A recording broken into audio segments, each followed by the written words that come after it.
मध्य रेल्वेची वाहतूक विक्रोळी कांजूर मार्ग दरम्यान विस्कळीत। रेल्वे रुळाला तडा गेल्याने दादरहून ठाण्याकडे जाणाऱ्या लोकल सेवेला फटका, प्रवाशांचे हाल।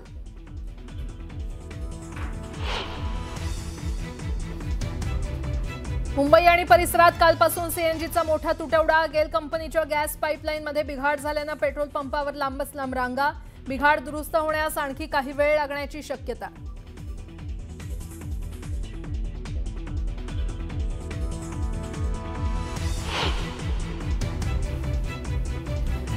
पुण्यातील जमीन गैरव्यवहारासंदर्भात अंजली दमानिया आज पुण्यात जमिनीचे मूळ मालक आणि प्रशासकीय अधिकाऱ्यांची घेणार भेट। अमेडिया कंपनीविरोधात आंदोलन पुकारण्याचीही शक्यता।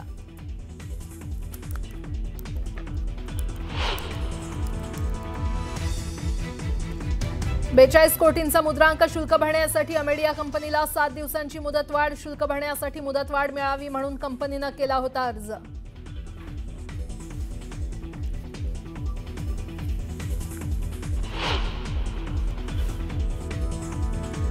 नगर परिषदा आणि नगरपंचायतींसाठी अर्ज भरण्याची मुदत संपल्यानंतर आता आजपासून अर्जांची छाननीनंतर वैध उमेदवारांची यादी जाहीर होणार। 19 ते 21 नोव्हेंबरपर्यंत अर्ज मागे घेण्याची मुदत।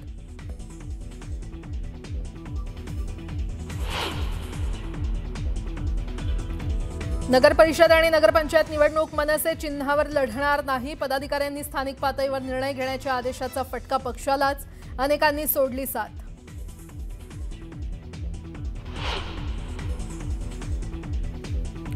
उत्तर भारतीय विकास सेनेच्या सुनील शुक्लांची मनसेविरोधात कोर्टात याचिका। मनसेची मान्यता रद्द करण्याची शुक्लांची मागणी।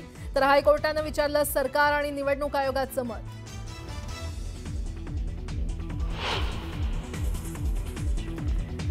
मुंबई महानगरपालिका निवडणुकीसाठी भाजपकडून नवीन फॉर्म्युला तयार। काही प्रभागांमध्ये जागांची अदलाबदल होण्याची शक्यता। अंतिम मंजुरी वरिष्ठ पातळीवर दिली जाणार।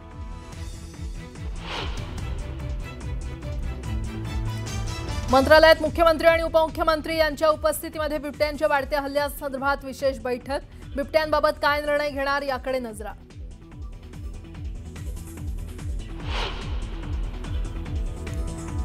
आणि पुण्याहून दिल्लीला जाणारं विमान नियोजित वेळेत न आल्यानं प्रवाशांचा गोंधळ। पहाटे 5 वाजता येणारं विमान 2.5 तास उशिरा आल्यानं प्रवासी आणि विमानतळ कर्मचाऱ्यांमध्ये वाद। वाहतूक नियमांचं उल्लंघन केल्यास वाहनं आता जप्त होणार आहेत। पुण्यातील नवले पुलाजवळ अपघात रोखण्याकरता विभागीय आयुक्त यांनी तसे आदेश दिलेत। 3 पेक्षा जास्त वेळा नियमांचं उल्लंघन केलं तर तुमचा वाहतूक परवाना सुद्धा रद्द केला जाणार आहे। नवले पूल इथं झालेला भीषण अपघात बघितल्यानंतर काल विभागीय आयुक्त चंद्रकांत पुलकुंडवर यांनी जिल्ह्यातील अधिकाऱ्यांची बैठक घेतली, आढावा बैठक घेतली आणि त्यानंतर हे आदेश दिलेले आहेत। 3 पेक्षा जास्त जर वाहतुकीचा नियम मोडला तर वाहतूक परवाना रद्द होणार आहे। तुमचं वाहन सुद्धा जप्त होऊ शकतं।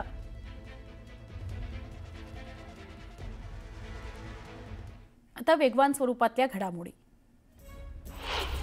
वर्ध्याच्या आर्वीमध्ये काँग्रेस नेत्यांमध्ये उमेदवारी वाटपावरून गटबाजी झाल्याचं उघड झालं। नगराध्यक्षासह नगरसेवकांचे एबी फॉर्म्स पळवल्याचा आरोप करण्यात आला। यामुळे काही काळ गोंधळ उडाला। दरम्यान काँग्रेसकडून अंजली बाळा जगतापांचा नगराध्यक्षपदाकरता फॉर्म दाखल करण्यात आला।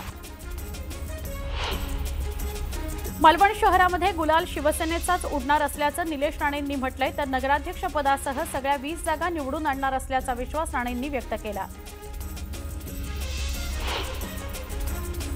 यवतमाळच्या नेर पोलीस स्टेशनमध्ये नागरिकांनी आंदोलन केलंय। पोलिसांच्या निष्काळजीपणामुळे दोघांचा मृत्यू झाल्याचा आरोप करण्यात आलाय। संबंधित पोलिसांवर कारवाई करण्याची मागणी करण्यात आली आहे। लोणावळ्यामध्ये शिवसेना आणि आरपीआय युती झाली आहे। नगराध्यक्षपदाकरता सूर्यकांत वाघमारे यांनी उमेदवारी अर्ज दाखल केलाय। उमेदवारी दाखल करताना जोरदार घोषणाबाजी करण्यात आली। सासवड नगर परिषदेकरता भाजपकडून नगराध्यक्षपदाची उमेदवारी आनंदी काकी जगताप यांना देण्यात आली आहे। जोरदार शक्ती प्रदर्शन करत त्यांनी उमेदवारी अर्ज दाखल केला। सांगलीच्या शिराळा नगरपंचायतीकरता काका पुतण्यामध्ये नगराध्यक्षपदाकरता लढत होणार आहे। भाजप शिवसेना आघाडीकडून पृथ्वीसिंग नाईक लढणार आहेत, तर राष्ट्रवादी काँग्रेस आघाडीकडून अभिजित नाईक यांना उमेदवारी देण्यात आली आहे। पुण्याच्या दौंड नगर परिषद निवडणुकीकरता कार्तिकी सोनावणेंनी अर्ज दाखल केलाय। शेवटच्या क्षणी अर्ज दाखल केल्यानं त्यांच्या उमेदवारीची जोरदार चर्चा आहे। त्यांच्या या उमेदवारीमुळे प्रभाग क्रमांक 7 मध्ये मोठी चुरस निर्माण होणार आहे। मनमाड नगर परिषदेसाठी नगराध्यक्ष पदाच्या एका जागेकरता 9 अर्ज दाखल करण्यात आले, तर नगरसेवक पदाकरता 33 जागांसाठी तब्बल 316 उमेदवारांनी अर्ज दाखल केले आहेत। पाचोरा नगर परिषदेची निवडणूक काँग्रेस स्वबळावर लढणार आहे। काँग्रेसच्या उमेदवारांनी अर्ज दाखल केला आहे। ठाकरेंच्या शिवसेनेनं स्वबळाचा नारा दिल्यानंतर काँग्रेसनेही स्वतंत्र उमेदवार दाखल केला। वसमत नगर परिषदेसाठी राष्ट्रवादी काँग्रेसच्या उमेदवारांनी अर्ज दाखल केले। चंद्रकांत नवघरेंच्या नेतृत्वात शक्ती प्रदर्शन करत रॅली काढण्यात आली। पुण्याच्या चाकण नगर परिषदेमध्ये महायुतीमध्ये बिघाडी झाली आहे। तिन्ही पक्षांनी वेगवेगळे पॅनल तयार केले। दरम्यान चाकणमधून कोण जिंकणार हे पाहणं महत्त्वाचं ठरणार आहे।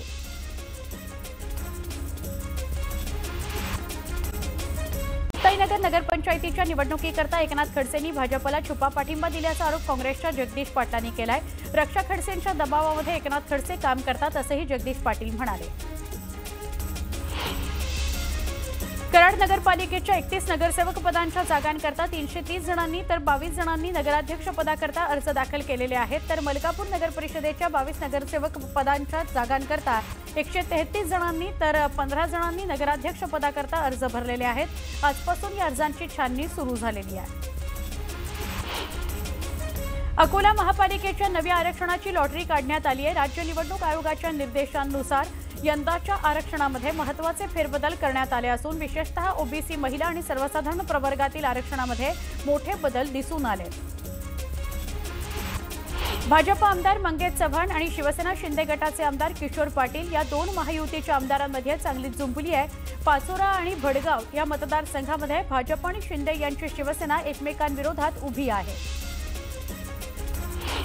बुलडाण्यामध्ये महायुतीत वितुष्ट पाहायला मिळतंय। निवडणुकीमध्ये महायुती कायम राहावी यासाठी शेवटच्या क्षणापर्यंत प्रयत्न केला। केवळ नाक घासायचं बाकी राहिलं, परंतु युती होऊ शकली नाही असं शिवसेनेचे आमदार संजय गायकवाड यांनी म्हटलं। तर त्यांचे खायचे आणि दाखवायचे दात वेगळे आहेत। कुठलाही प्रस्ताव आमच्याकडे पाठवला गेलेला नाही, त्यांनाच युती होऊ द्यायची नव्हती असं प्रत्युत्तर भाजपचे जिल्हाध्यक्ष विजयराज शिंदे यांनी दिलं। कराडमध्ये भाजपकडून नगराध्यक्ष पदाकरता विनायक पावसकर यांचं नाव फायनल झालंय, तर मवियामध्ये फूट पडली असून काँग्रेसकडून झाकीर पठाण यांचं नाव नगराध्यक्ष पदाचे उमेदवार म्हणून जाहीर करण्यात आलंय। येवला नगर परिषदेमध्ये अजित पवारांची राष्ट्रवादी काँग्रेस आणि भाजप यांची युती होऊन नगराध्यक्षपद राष्ट्रवादी काँग्रेसच्या वाट्याला गेलंय। भुजबळ समर्थक राजेंद्र लोणारी यांनी नगराध्यक्ष पदाकरता उमेदवारी अर्ज दाखल केलेला आहे। नगरपालिका आणि नगरपंचायत निवडणुकांकरता अर्ज दाखल करण्याच्या शेवटच्या दिवशी अनेक उमेदवारांनी शक्ती प्रदर्शन केलं, अर्ज दाखल केले। मुंबईमध्ये 15 महानगरपालिका आणि एका नगरपंचायतीतील 443 जागांकरता 1962 अर्ज दाखल झालेले आहेत। वर्ध्यातील आर्वी नगरपालिकेच्या निवडणुकीपूर्वीच काँग्रेसमधील अंतर्गत वाद चव्हाट्यावर आलाय। काँग्रेस पदाधिकारी शैलेश अग्रवाल आणि बाळा जगताप गट आमने सामने आल्यानं नगराध्यक्ष पदाच्या उमेदवाराला फटका बसण्याची शक्यता आहे। पुण्यातील भोर नगरपालिका निवडणुकीमध्ये भाजप विरुद्ध राष्ट्रवादी काँग्रेस असा सामना होणार आहे। दोन्ही पक्षाच्या उमेदवारांनी अर्ज दाखल केलेले आहेत। यामुळे संग्राम थोपटे आणि शंकर मांडेकरांची प्रतिष्ठा पणाला लागलेली आहे। नांदगाव नगर परिषद निवडणुकीमध्ये शिवसेना आणि भाजप आमने सामने आले। राष्ट्रवादी काँग्रेस स्वबळावर निवडणूक लढवण्याचा निर्णय घेतेय, तर महाविकास आघाडीकडून ठाकरेंच्या शिवसेनेचे संतोष गुप्ता हे नगराध्यक्ष पदाचे उमेदवार आहेत। पंढरपूर नगर परिषदेच्या निवडणुकीमध्ये प्रभाग क्रमांक 5 मधून भाजपकडून कुसुम जगन्नाथ परचंडे यांचा एकमेव उमेदवारी अर्ज दाखल झालाय। पंढरपुरात भाजप उमेदवार बिनविरोध होत असल्यानं भाजप उमेदवाराची निवडणूक बिनविरोध होत असल्यानं निवडणूक प्रक्रियेपूर्वीच भाजपनं विजयी सलामी दिल्याचं चित्र आहे। जुन्नर नगर परिषदेमध्ये महायुतीत बिघाडी झाली असून भाजप, अजित पवारांची राष्ट्रवादी काँग्रेस आणि शिंदेंची शिवसेना हे तिन्ही पक्ष वेगवेगळे लढणार आहेत। महाविकास आघाडी या ठिकाणी एकत्रित निवडणुकीला सामोरं जाणार होती असं वाटत असतानाच आता महाविकास आघाडीकडून काँग्रेस बाहेर पडल्याची प्राथमिक चर्चा आहे। बीड नगरपालिका निवडणुकीमध्ये राष्ट्रवादी काँग्रेस, अजित पवार गटाकडून आमदार विजयसिंह पंडित हे सक्रिय झालेले आहेत, तर शरद पवार गटाकडून आमदार संदीप क्षीरसागर यांची प्रतिष्ठा पणाला लागलेली आहे। भाजपच्या नेत्या मंत्री पंकजा मुंडे यांनी डॉक्टर योगेश क्षीरसागर यांच्या माध्यमातून फिल्डिंग लावली। या शहरातील मुस्लिम मतांचा वाढलेला टक्का यामुळे एमआयएमची भूमिका निर्णायक ठरणार आहे।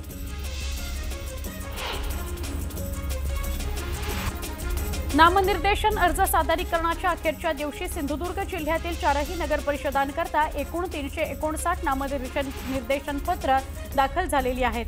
अर्जांची छाननी होणार असून 21 नोव्हेंबरला अर्ज मागे घेण्याची अंतिम तारीख आहे।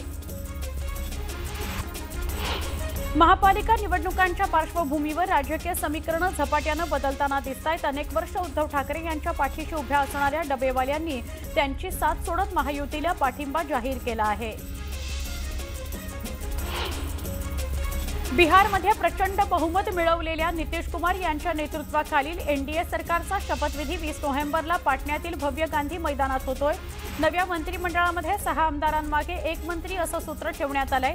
राजद विधिमंडळ पक्षाच्या नेतेपदी तेजस्वी यादव यांची निवड करण्यात आली आहे।